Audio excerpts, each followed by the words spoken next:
tugiye kureba agace ka gatanu akobise kwa kundi Ezeri. Urabizi ubuzima burahenda, niyo mpamvu kurya ubuzima ari ngombwa. Bakise Ezeri. Ndetse mu gutangira turi muri Istanbul biranze.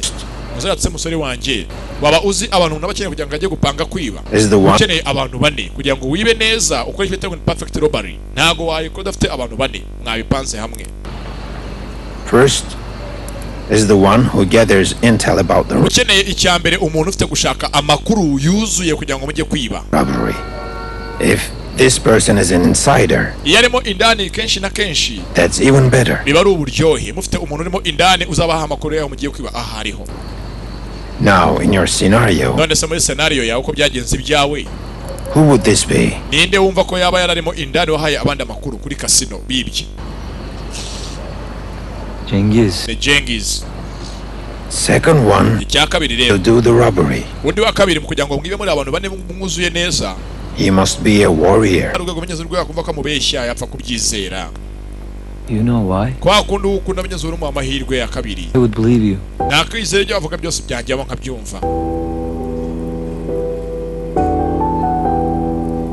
After all, baye byabaye byose, tell me anything. Look at me in the eye and tell me you love me. basi ndeba mu maso mbwire ko nkunda.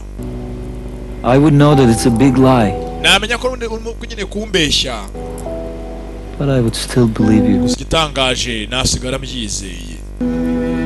Mu yandi magambo njye niyo wambeshya, banumva ko mugenzi byose umbeshya ari ukuri. Kwa kwizera guhambaye. That's why, Niyo mpamvu if you even loved me for a brief second, don't. nimba waranankunzeho basi akanya gato mu buzima bwawe wikongera kumbeshya rekeraho. Nimba unkunda wimpa andi magambo yawe yagumane, kwa hiyo wampa yose nayemera.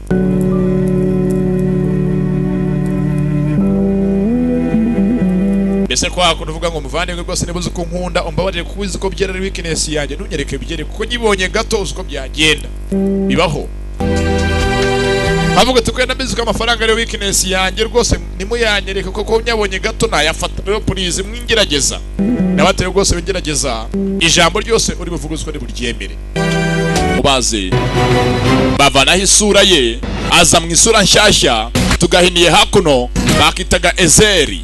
Naho umunsi ukurikira uyu nguyu dukomeza turi gisi nk'ibisanzwe ni Prime TV ikuzaniye hamwe na Junior GT w'i Rwanda, GT wacu cy'imizi mirefu w'Imana. Bye bye.